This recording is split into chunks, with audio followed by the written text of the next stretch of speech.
punya pemikiran, punya hati dan determinasi yang luar biasa, sehingga bisa dirasakan manfaatnya.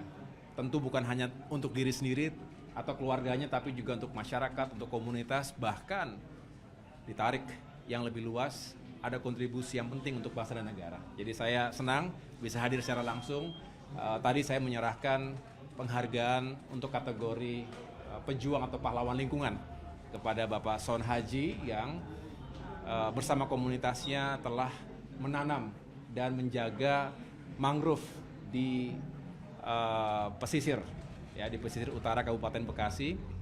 Dan beliau tentunya juga berharap yang begini-begini bisa menginspirasi yang lain. Saya juga senang kalau ini bisa diceritakan lebih luas, karena bukan hanya bisa menyelamatkan lingkungan hidup kita dengan menanam mangrove, mencegah abrasi ataupun kerugian properti yang dimiliki oleh warga, baik lahan, baik tanah produksi, tambak dan lain sebagainya.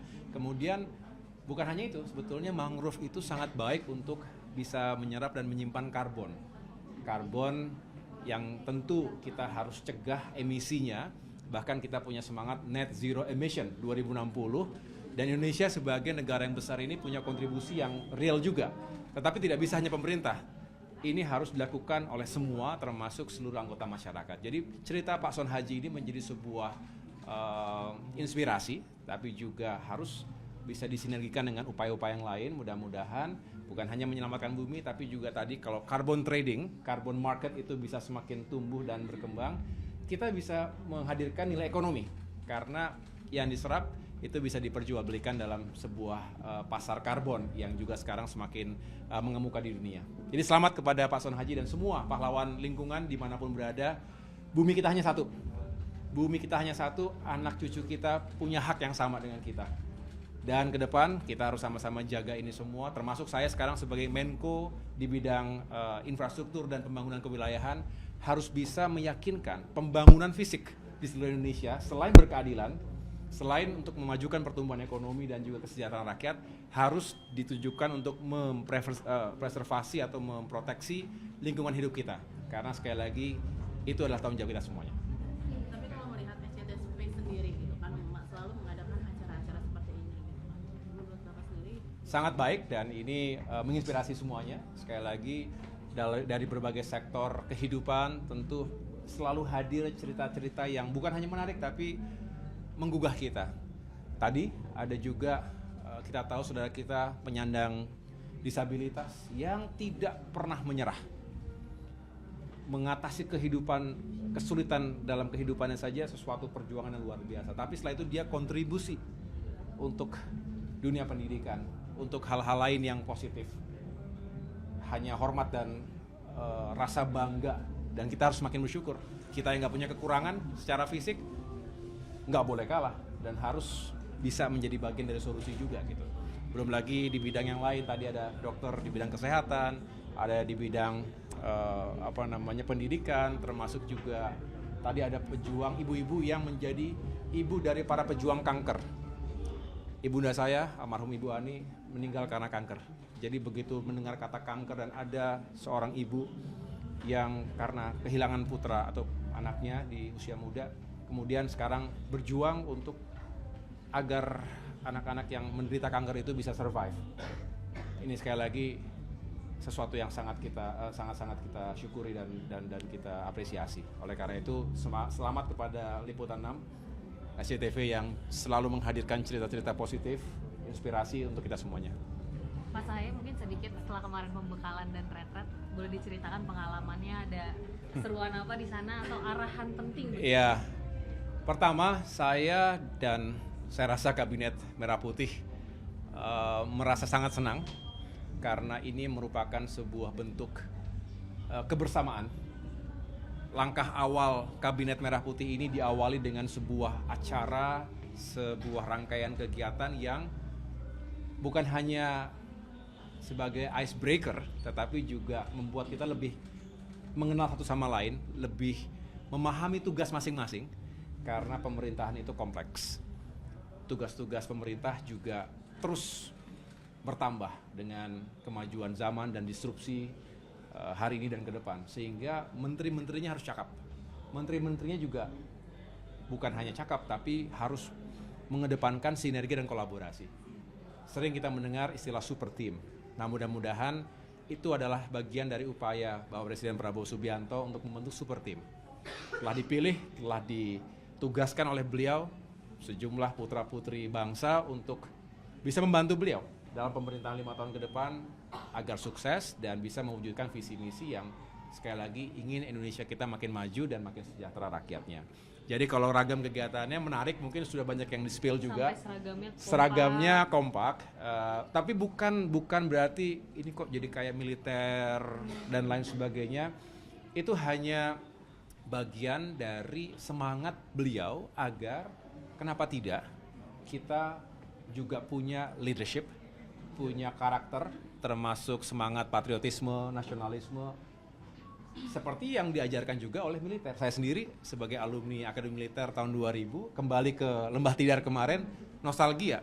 Tapi saya mengenang sambil tentunya terharu bahwa perjalanan kita sampai dengan saat ini itu juga dimulai dari titik nol, dari sebuah kawah candra di muka, dan ketika itu di-share oleh presiden kita yang juga ditempa dan dibentuk di Lembah Tidar di Akademi Militer, rasa-rasanya menjadi sangat positif. Ini terbukti testimoni dari menteri-menteri lain yang pertama kali baru menginjakkan kaki di Akademi Militer, itu bukan hanya senang tapi juga merasa tergugah, terinspirasi.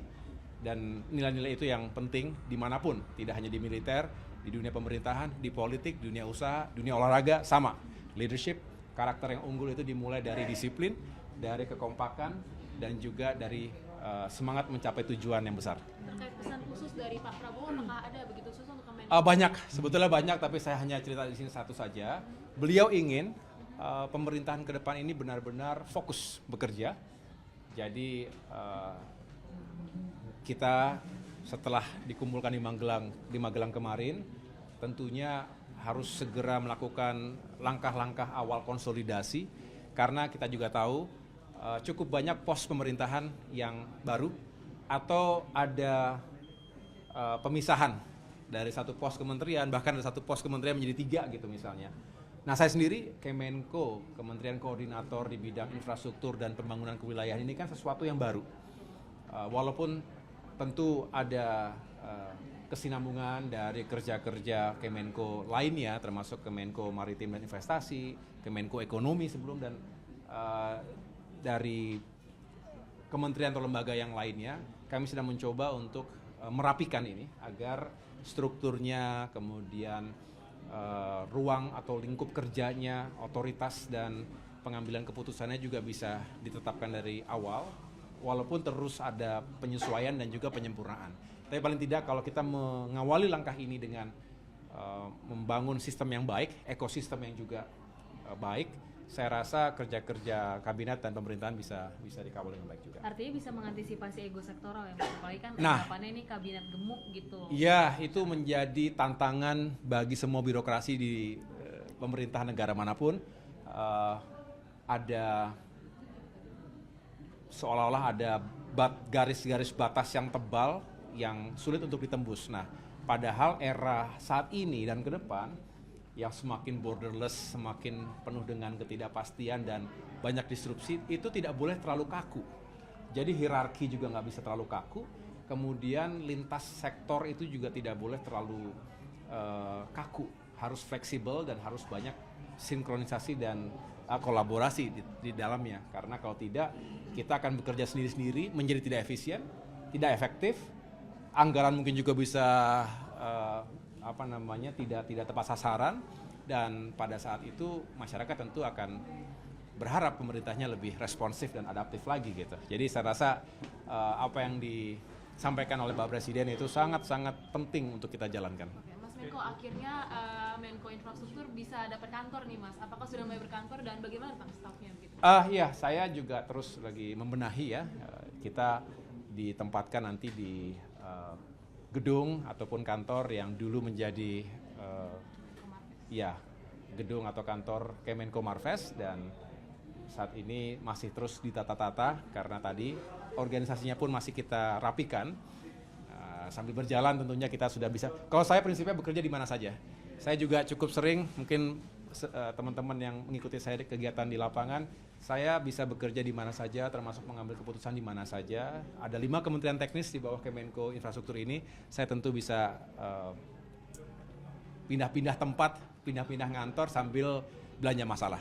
Saya ingin belajar cepat, karena ini juga sesuatu yang baru buat saya, tetapi saya punya keyakinan berbekal pengalaman 8 bulan di Kementerian ATR BPN, ada proses belajar cepat dan pada akhirnya kita bisa mengejar dan mencapai target-target yang telah ditetapkan.